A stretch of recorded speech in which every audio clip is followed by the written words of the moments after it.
Hello friends, welcome back to another episode of Honey Apple Farm. Today we are processing the garlic that we grew and harvested. It's been curing for probably 3 weeks maybe now.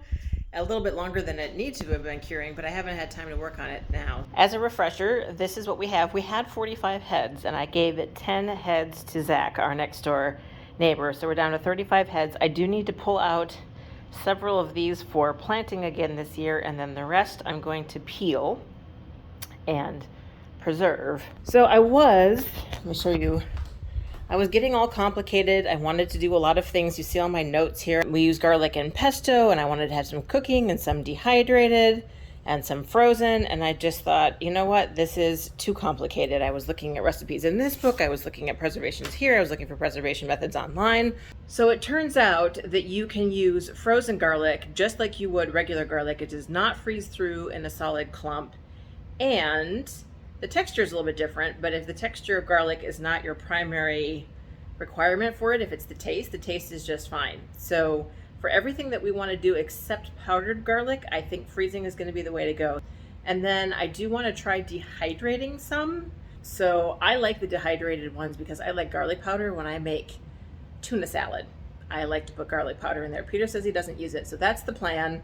It's very simple, straightforward, and mostly involves peeling the vast majority of these. So the first thing I need to do is figure out which ones of these I'm going to save that will ideally become planting stock this fall. Now, the reason I say ideally is because garlic is supposed to be kept cooler than we're able to keep it here. It's supposed to be kept around 32 degrees freezing until you're ready to plant it. So I'm going to hold back a couple of heads or bulbs for planting. So I want this one.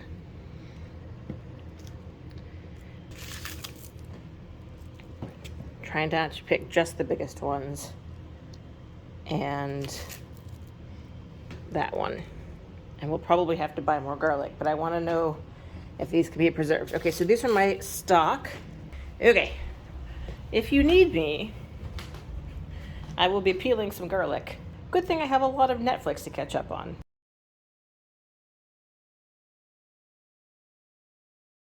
This is my help for the afternoon. Obviously very hard at work. I'm about a third of the way done, I would say.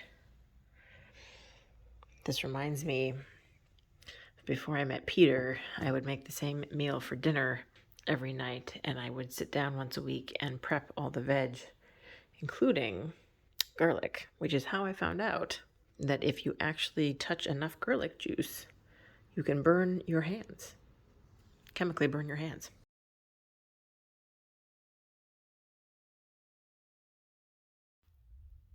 Okay, friends, we are done for the night. If I sound tired, it's because I am tired.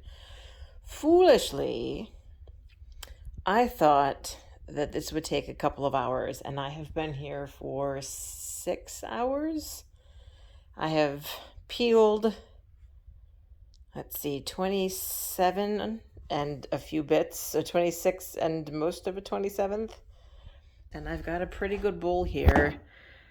I'm stopping for a couple of reasons. A, because I just can't do this anymore. B, I want to leave a couple of heads that are available as fresh heads, or I may use those for garlic butter. But what I'm going to do, because I am done for the night, is I am going to put this in the fridge and separate out tomorrow what needs to be minced, I believe is the technical term, and put through the dehydrator, and the vast majority of this is going to go into the freezer.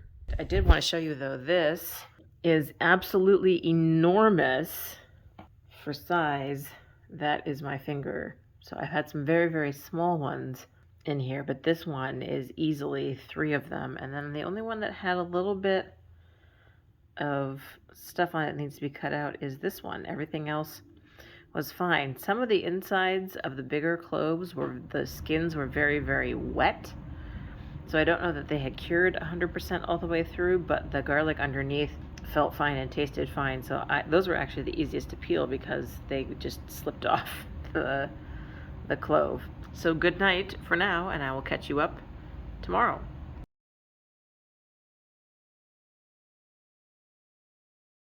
Okay, friends, we're back for the exciting part 2 and conclusion of the Great Garlic Adventure.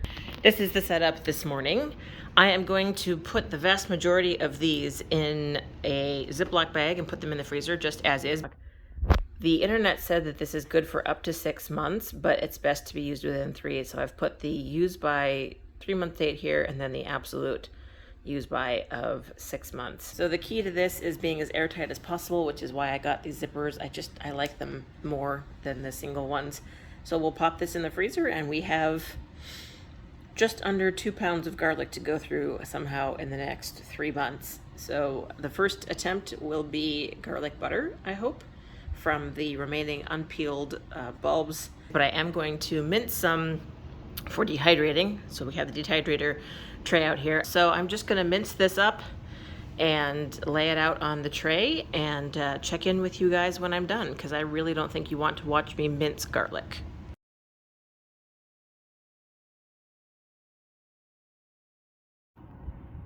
Ta-da! We are ready for dehydration. Oh, I wish you guys could smell it. It smells like garlic, which is one of the most wonderful smells in the world as far as I'm concerned. This is about 5 ounces of garlic cloves. So this is one of the most wonderful books that I bought last year, and the whole point of this book is, hey, I have blank. How can I preserve it? So, hey, I have garlic. How can I preserve it? So on page 65, there's a chart basically of what you can do. Here. There's a chart of what you can do. So garlic, peel and finely chop, drying time in a dehydrator 6 to 8 hours. Now what it doesn't say, it says under here to vegetable, what it doesn't say is the temperature. And our dehydrator, which is currently running, has a couple different settings. Now I've only ever done it on the herbs and spices setting. There is one at 105 degrees Fahrenheit for nuts and seeds and 135 degrees Fahrenheit for vegetables. That seems a little high. So I did some internet research and I basically found everything from 105 to 125.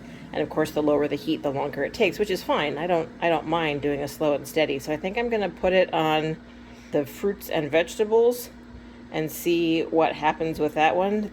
Now, the thing that's interesting is that most of the sites say that when you know your garlic is done, when it snaps, which is great if you're only cutting the garlic in half, but when it's tiny like this, I don't think that's really going to do it. So I've tried to spread it as evenly in one thin layer as possible. I know that's not actually going to happen. So we'll put this in and I'll set a timer for 6 hours on my phone and we'll see what it looks like after 6 hours.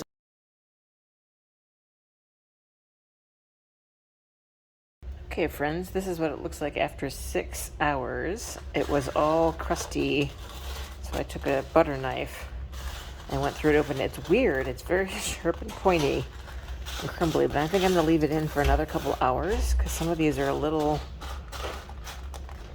some of the bigger pieces are still a little bit kind of chewy. So I'm going to leave them in for a couple more hours.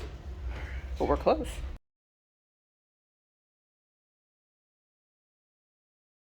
Okay, friends, it is time to see if the garlic is dehydrated. It should be.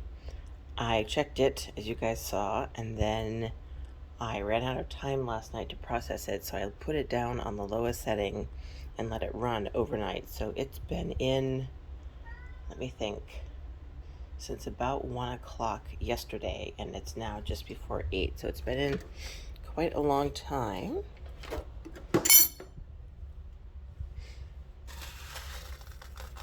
Oh, and it smells like dry garlic.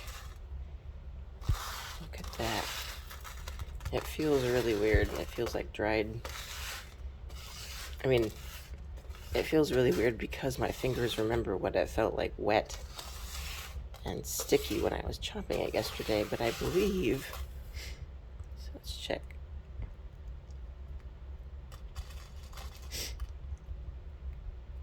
It should snap. Yeah, it's dry.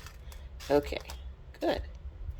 There's our crop of dried garlic. I'm actually pretty pleased. I know when you grind things down, the water or the air disappears between them. So I think if this were to ground down, it would be maybe, half that size, but I think that's a sufficient amount of powder. So I could grind this down now, but what I'm going to do is put this in the freezer. So again, this has been dehydrated, and then putting it in the freezer just keep it preserved. We have a lot of humidity here in Oklahoma, and although this is a commercially sold jar, it is by no means as airtight as one might wish, especially for homegrown food. So this is also going to go in the freezer, and then when I want some garlic powder, we'll just take some out and grind them up in our mortar and pestle, and that will be it. I hope that was helpful and fun for y'all. Thank you for keeping me company while I processed our first ever crop of garlic. Coming in the future, a garlic butter video at some point when we have the time to do that. But for now, this is it. So thanks so much. I hope you guys are having a great day, and I will see you soon in my next video. Bye for now.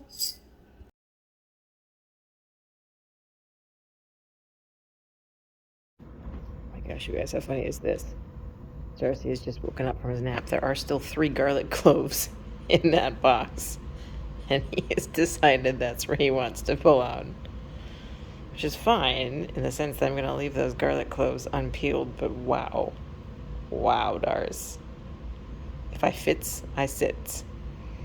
You are a funny boy.